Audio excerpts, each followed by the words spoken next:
ನಮಸ್ಕಾರ. ಎಜುನೇಟ್ಸ್‌ಗೆ ಸ್ವಾಗತ. ನಾನು ಮೃತ್ಯುಂಜಯ್ ಕಬ್ಬೂರ್.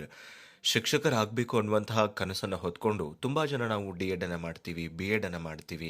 ಇನ್‌ಫ್ಯಾಕ್ಟ್ ಯಾವ್ಯಾವುದೋ ಶಿಕ್ಷಕರ ತರಬೇತಿ ಕೋರ್ಸ್‌ಗಳನ್ನು ಮುಗಿಸ್ಕೊಂಡು ಶಿಕ್ಷಕರಾಗಲೇಬೇಕು ಅನ್ನುವಂಥ ಒಂದು ದೃಢ ಸಂಕಲ್ಪದಿಂದ, ಆಸೆಯಿಂದ ನಾವು ಈ ಫೀಲ್ಡ್‌ಗೆ ಬರ್ತೀವಿ. ಇನ್‌ಫ್ಯಾಕ್ಟ್ ಈ ಒಂದು ಫೀಲ್ಡ್‌ನಲ್ಲಿ ಇರುವಂತಹ ಕಾಂಪಿಟಿಷನ್ ಆಗಿರಬಹುದು ಅಥವಾ ಸರ್ಕಾರದ ನಿರ್ಲಕ್ಷ್ಯದಿಂದ ಆಗಿರಬಹುದು, ಅನೇಕ ಜನ ಇವತ್ತು ತಮ್ಮ ಗುರಿಯನ್ನು ಅರ್ಧದಲ್ಲಿ ಬಿಡುವಂತಹ ಅನಿವಾರ್ಯತೆಗಳು ಬರ್ತಾ ಇದೆ. ಆದ್ಮೇಲೆ ಸುಮಾರು 4.5 ಲಕ್ಷ ಜನ ಇದೀವಿ ನಾವು, ನನ್ನನ್ನು ಸೇರಿಕೊಂಡಂತೆ ಬಿ-ಎಡ್, ಡಿ-ಎಡ್ ಪಾಸ್ ಆಗಿ ಟಿ-ಇ-ಟಿನಲ್ಲೂ ಪಾಸ್ ಆದವರು ಇವರು. ಟಿ-ಇ-ಟಿನಲ್ಲಿ ಅರ್ಹತೆ ಪಡೆದಿರುವಂತಹ ಶಿಕ್ಷಕ ಆಕಾಂಕ್ಷಿಗಳ ಸಂಖ್ಯೆನೇ ಸುಮಾರು 4.5 ಲಕ್ಷ ಇದೆ. ಹೀಗಿದ್ದಾಗ ಈ ಕಳೆದ 10 ವರ್ಷದಲ್ಲಿ ಸರ್ಕಾರ ನೇಮಕ ಮಾಡಿದಂತಹ ಶಿಕ್ಷಕರ ಸಂಖ್ಯೆ ಕೇವಲ 28,000. ಇನ್‌ಫ್ಯಾಕ್ಟ್ ಕರ್ನಾಟಕದಲ್ಲೇ ಸುಮಾರು 70,000ಕ್ಕೂ ಅಧಿಕ ಶಿಕ್ಷಕರ ಹುದ್ದೆಗಳು ಖಾಲಿ ಇದೆ.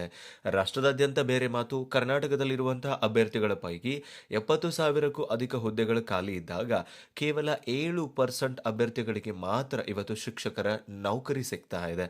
ಇನ್‌ಫ್ಯಾಕ್ಟ್ ಇಲ್ಲಿ ತುಂಬಾ ಜನ ಇದೊಂದು ನೌಕರಿ ಅನ್ನೋದಕ್ಕಿಂತ ಇದೊಂದು ರೆಸ್ಪಾನ್ಸಿಬಿಲಿಟಿ, ರಾಷ್ಟ್ರ ನಿರ್ಮಾಣದ ಕೆಲಸ ಅನ್ನುವಂತಹ ಒಂದು ಉದ್ದೇಶದಿಂದ ಕೂಡ ಬಂದಿರ್ತಾರೆ. ಬೈ ಚಾಯ್ಸ್ ಬಂದವರಿರ್ಬಹುದು, ಬೈ ಚಾನ್ಸ್ ಬಂದವರಿರ್ಬಹುದು. ಆದರೆ ಶಿಕ್ಷಕರಾಗಬೇಕು ಅನ್ನುವಂಥ ಪ್ರಯತ್ನದಲ್ಲಿ ಸಾಕಷ್ಟು ವರ್ಷಗಳನ್ನು ವಿನಿಯೋಗಿಸಿರ್ತಾರೆ, ಪ್ರಯತ್ನಗಳನ್ನು ಮಾಡಿರ್ತಾರೆ. ಧಾರವಾಡದಲ್ಲೋ, ಬಿಜಾಪುರದಲ್ಲೋ, ಅವ್ರವ್ರದೇ ಊರದಲ್ಲೋ ಲೈಬ್ರರಿ ಮಾಡಿಕೊಂಡು ಕೋಚಿಂಗ್ ಸೆಂಟರ್ಗೆ ಜಾಯಿನ್ ಆಗಿ ತರಬೇತಿಯನ್ನು ಪಡ್ಕೊಂಡು ಇದಕ್ಕೆ ಅಂತಾನೆ ತಯಾರಿ ಕೂಡ ಮಾಡ್ತಾ ಇರ್ತಾರೆ. ಈ ಒಳ ಮೀಸಲಾತಿಯಂತಹ ನೆಪಗಳನ್ನ ಹೇಳಿ ಹಳೆಯ ಶಿಕ್ಷಕರ ನೇಮಕಾತಿ ಕೇಸನ್ನ ಸಾಲ್ವ್ ಮಾಡಲಾರದೆ, ಒಳ ಮೀಸಲಾತಿಯನ್ನ ಕೂಡ ಪೂರ್ತಿ ಬಗೆಹರಿಸದೆ, ಈ ಸದ್ಯ ಅಂತೂ ಮತ್ತೆ ಒಳ ಮೀಸಲಾತಿ ಸರ್ಕಾರಕ್ಕೆ ವಾಪಸ್ ಬಂದಿದೆ. ಈ ಎಲ್ಲಾ ಸಮಸ್ಯೆಗಳ ನಡುವೆ ಪ್ರತಿದಿನ ಒಂದೊಂದು ಹೇಳಿಕೆಗಳನ್ನು ಕೊಡ್ತಾ ಹೋಗ್ತಾ ಇರುವಂತ ನಮ್ಮ ಅಶಿಕ್ಷಣ ಮಂತ್ರಿಗಳಿಗಂತೂ ಏನ್ ಹೇಳಬೇಕು ಅಂತ ನಂಗೆ ನಿಜವಾಗ್ಲೂ ಗೊತ್ತಾಗ್ತಾ ಇಲ್ಲ.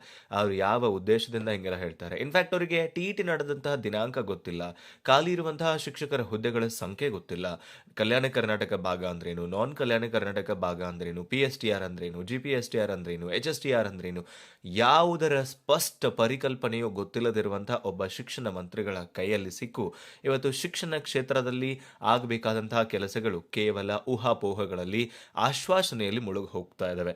ಆದ್ಮೇಲೆ ಕಳೆದ 10 ವರ್ಷದಲ್ಲಿ ಕೇವಲ 28,000 ಮಂದಿ ಮಾತ್ರ ನಮ್ಮ ಫೀಲ್ಡ್ನಲ್ಲಿ ಉದ್ಯೋಗವನ್ನು ಪಡ್ಕೊಂಡಿದ್ದಾರೆ ಅನ್ನೋದು ನಿಜಕ್ಕೂ ಇದೊಂದು ಬೇಜಾರಿನ ಸಂಗತಿ ಅಂತಾನೆ ಹೇಳ್ತೀನಿ. ಯಾಕೆಂದ್ರೆ 2015ರಲ್ಲಿ ಈ ಪ್ರಾಥಮಿಕ ಮತ್ತು ಹಿರಿಯ ಪ್ರಾಥಮಿಕ ಶಾಲಾ ಶಿಕ್ಷಕರ ನೇಮಕಾತಿ ಆದಾಗ 1,929 ಪ್ರಾಥಮಿಕ ಶಾಲಾ ಶಿಕ್ಷಕರ ನೇಮಕಾತಿ ಆದ್ರು, ಜಿ-ಪಿ-ಎಸ್-ಟಿ-ಆರ್‌ನಲ್ಲಿ 5,976 ಆದ್ರು, ಎಚ್-ಎಸ್-ಟಿ-ಆರ್‌ನಲ್ಲಿ 1,639 ಆದ್ರು.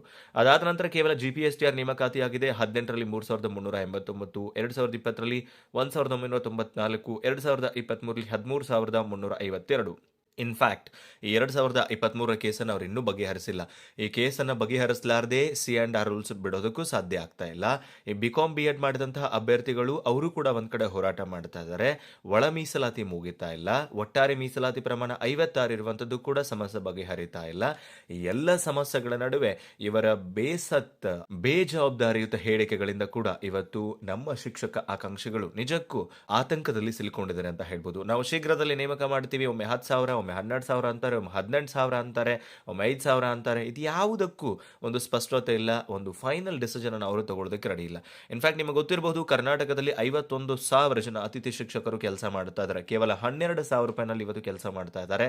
ಕನಿಷ್ಠ ವೇತನವನ್ನು ಪಡ್ಕೊಂಡು ಇವತ್ತು ಅವರೆಲ್ಲ ಕೆಲಸ ಮಾಡ್ತಾ ಇದ್ದಾರೆ. ತುಂಬಾ ಸಲ ಈ ಡಿಸ್ಕಷನ್ ಬರುತ್ತೆ, ಜೈಲಿನಲ್ಲಿರುವಂತಹ ಕೈದಿಗಳಿಗೇನೆ ಇದಕ್ಕಿಂತ ಉತ್ತಮವಾದ ವೇತನ ಕೊಡ್ತಾರೆ, ಕೂಲಿ ಕೆಲಸ ಮಾಡಿದ್ರು ಕೂಡ ನಮಗೆ ಒಂದಿನಕ್ಕೆ 500-600 ಸಿಗುತ್ತೆ ಅನ್ನುವಂಥ ಕಂಪ್ಯಾರಿಸನ್ ತುಂಬಾ ಸಲ ಬರುತ್ತೆ.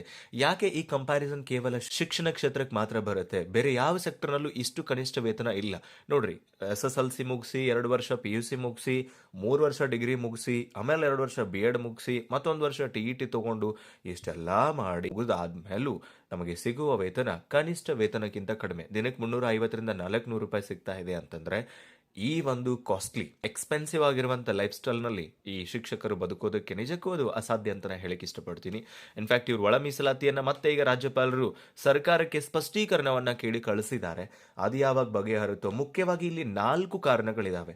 ಸದ್ಯಕ್ಕೆ ಶಿಕ್ಷಕರ ನೇಮಕಾತಿ ಆಗದೆ ಇರಬಹುದು ಅನ್ನೋದಕ್ಕೆ ಬಹಳ ಮುಖ್ಯವಾದಂತಹ 4 ಪ್ರಮುಖ ಕಾರಣಗಳು. ಅಂದ್ರೆ ಒಂದು, ಒಳ ಮೀಸಲಾತಿ ಅಗೇನ್ ಸರ್ಕಾರದ ಅಂಗಳಕ್ಕೆ ಬಂದಿದೆ. ಎರಡನೇದು, ಬಿ-ಕಾಮ್, ಬಿ-ಎಡ್ ಮಾಡಿದಂತಹ ಅಭ್ಯರ್ಥಿಗಳಿಗೆ ಸ್ಪಷ್ಟತೆಯನ್ನು ಇನ್ನೂ ಕೂಡ ಸರ್ಕಾರ ಕೊಟ್ಟಿಲ್ಲ.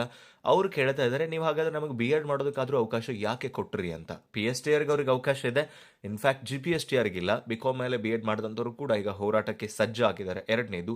ಮೂರನೇದು, ಬಹಳ ಮುಖ್ಯವಾಗಿ ಹಳೆಯ ಶಿಕ್ಷಕರ ನೇಮಕಾತಿ ಏನಿತ್ತು 13,000 ಚಿಲ್ಲರೆ, ಅಲ್ಲಿನ ಕೆಲವು ಜನ ಏನು ತಮ್ಮ ಪತಿಯ ಆದಾಯ ಪ್ರಮಾಣ ಪತ್ರ ಕೊಡಬೇಕು ಅನ್ನುವಂಥ ಸ್ಪಷ್ಟತೆ ಸಿಗ್ಲಾರ್ದೆ ಅದೊಮ್ಮೆ ಸುಪ್ರೀಂ ಕೋರ್ಟಿಗೆ ಹೋಗುತ್ತೆ, ಒಮ್ಮೆ ಹೈಕೋರ್ಟಿಗೆ ಬರುತ್ತೆ, ಕಡೆಗೆ ಈಗ ಕರ್ನಾಟಕ ಅಡ್ಮಿನಿಸ್ಟ್ರೇಟಿವ್ ಟ್ರಿಬ್ಯುನಲ್ಗೆ ಬಂದು ಕುಂತಿದೆ.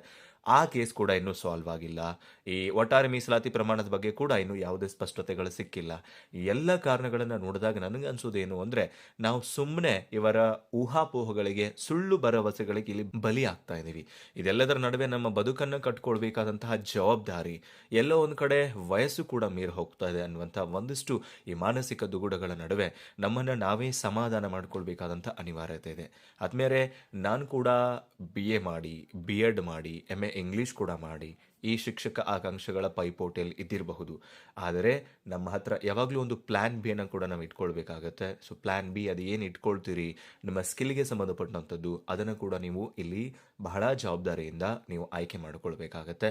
ಅದರ ಬಗ್ಗೆ ಖಂಡಿತವಾಗಿಯೂ ಮಾತಾಡೋಣ. ಆದರೆ 10 ವರ್ಷದಲ್ಲಿ ಪೇಪರ್ 2 TETನಲ್ಲಿ ಪಾಸ್ ಮಾಡಿದಂಥವ್ರು 3 ಲಕ್ಷಕ್ಕಿಂತ ಜಾಸ್ತಿ ಇದ್ದಾರೆ. ಪೇಪರ್ 1 ಪಾಸ್ ಮಾಡಿದಂಥವ್ರು 1,38,000ಕ್ಕಿಂತ ಜಾಸ್ತಿ ಇದ್ದಾರೆ. ಅವರಿಗೆ ಶಿಕ್ಷಕರ ನೇಮಕಾತಿನೇ ಮಾಡೋದಿಲ್ಲ ಅಂದರೆ ರಿಸ್ಟ್ರಿಕ್ಷನ್ಸ್ ಮಾಡಬೇಕಿತ್ತು. B.Ed ಅನ್ನು ಎಲ್ರಿಗೂ ಅವಕಾಶ ಕೊಟ್ಟು, TETಗೂ ಅವಕಾಶ ಕೊಟ್ಟು, ಅದು 6 ತಿಂಗಳಿಗೊಮ್ಮೆ TET ಮಾಡುವಂಥ ಅವಶ್ಯಕತೆ ಆದರೂ ಏನಿದೆ? ಅಂದರೆ ಅವರಿಗೆ ಹಣ ಬೇಕಾಗಿದೆ, ಹಣ ವಸೂಲಿ ಮಾಡ್ತಾ ಇದ್ದಾರೆ. ಆದರೆ ಅದೇ ಒಂದು ಶಿಕ್ಷಕರ ನೇಮಕಾತಿಯನ್ನು ಮಾಡೋದಕ್ಕೆ ಅವರು ಮುಂದಾಗ್ತಾ ಇಲ್ಲ ಅಂತಂದ್ರೆ ಇದು ನಾವೇ ನಮಗೆ ಮಾಡ್ಕೊಳ್ತಾ ಇರುವಂಥ ಒಂದು ರೀತಿ ಮೋಸ ಇದೆ. ಇನ್ಫ್ಯಾಕ್ಟ್ ನಾವು ಸರ್ಕಾರವನ್ನ ಈಗ ಬ್ಲೇಮ್ ಮಾಡೋದಕ್ಕೆ ಬರ್ತಾ ಇಲ್ಲ. ಯಾಕೆಂದ್ರೆ ಅವರು ಉಚಿತ ಭಾಗ್ಯಗಳನ್ನು ಕೊಟ್ಟು ತಮ್ಮ ಹತ್ರ ಹಣ ಇಲ್ಲ ಅಂತ ಹೇಳ್ತಾ ಇರಬಹುದು, ಅಥವಾ ಒಳ ಮೀಸಲಾತಿಯಂತಹ ಕಾರಣಗಳನ್ನು ಕೊಡ್ತಾ ಇರಬಹುದು. ಆದರೆ ಇದೆಲ್ಲವುಗಳು ಕೇವಲ ನೆಪ ಮಾತ್ರ. ನಾನು ಮಾಡೇ ಮಾಡ್ತೀನಿ ಅನ್ನುವಂತಹ ಒಂದು ಫಿಕ್ಸಡ್ ಮೈಂಡ್ಸೆಟ್ ಅವ್ರಿಗಿತ್ತು ಅಂದರೆ ಉದ್ಯೋಗ ಸೃಷ್ಟಿ ಮಾಡೇ ಮಾಡ್ತಿದ್ರು. ಅವರು ಇಂತಹ ಸಣ್ಣ ಪುಟ್ಟ ರೀಸನ್ಸನ್ನು ಕೊಡ್ತಿರ್ಲಿಲ್ಲ.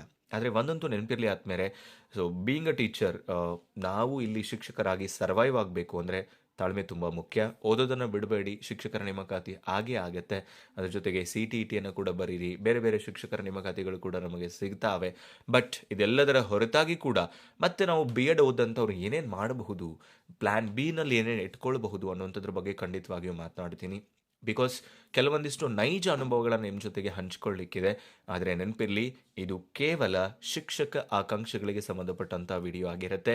D.Ed B.Ed ಮಾಡಿ ಸ್ಟ್ರಗಲ್ ಮಾಡ್ತಾ ಇರುವಂತಹ ಸಾಕಷ್ಟು ಜನ ಅಭ್ಯರ್ಥಿಗಳನ್ನು ನಾನು ನೋಡಿದ್ದೀನಿ, ಭೇಟಿಯಾಗಿದ್ದೀನಿ, ಮಾತನಾಡಿದ್ದೀನಿ. ಅದಕ್ಕೆ ಹೇಳ್ತಾ ಇದ್ದೀನಿ, ಇವನ್ ನಾನು ಕೂಡ ಇದೇ ಫೀಲ್ಡಿಗೆ ಸಂಬಂಧಪಡೋನಾಗಿರೋದ್ರಿಂದ ನನಗೆ ಗೊತ್ತಿದೆ ಈ ಒಂದು ನೋವು ಎಷ್ಟಿರುತ್ತೆ ಅಂತ ಹೇಳಿ. ಸೊ ಹಾಗಾಗಿ ಆದ್ಮೇಲೆ ಕಾದ್ ನೋಡೋಣ. ಕೇವಲ 7% ಮಂದಿಗೆ ಮಾತ್ರ ಇವತ್ತು ಹುದ್ದೆ ಸಿಗ್ತಾ ಇದೆ. ಅಂದರೆ 100ರಲ್ಲಿ 7 ಮಂದಿ ಮಾತ್ರ ಇವತ್ತು ಶಿಕ್ಷಕರಾಗ್ತಾ ಇದ್ದಾರೆ. What about remaining 93%? ಇನ್ನುಳಿದ 93% ಅಭ್ಯರ್ಥಿಗಳ ಗತಿ ಏನು, ಅವರ ಭವಿಷ್ಯ ಏನು? ಇನ್ನು ಇಂತಹ ಸಾಕಷ್ಟು ಪ್ರಶ್ನೆಗಳು ನಮ್ಮಲ್ಲಿ ಹುಟ್ಕೊಳ್ತವೆ. ನೋಡೋಣ, ಡೆಫಿನೆಟ್ಲಿ ಇದಕ್ಕೆ ಒಂದು ಸೊಲ್ಯೂಷನ್ ಅನ್ನ ನಾವೇ ಹುಡುಕೊಳ್ಳೋಣ. ಏನಾಗುತ್ತೆ ಏನೋ ಅನ್ನೋಂಥದ್ದನ್ನ ನೋಡೋಣ ಅಂತ ಹೇಳ್ತಾ ಸಿಗೋಣ ಮತ್ತೊಂದು ಪ್ರಮುಖ ಮಾಹಿತಿಯೊಂದಿಗೆ. Thank you so much. Have a good time.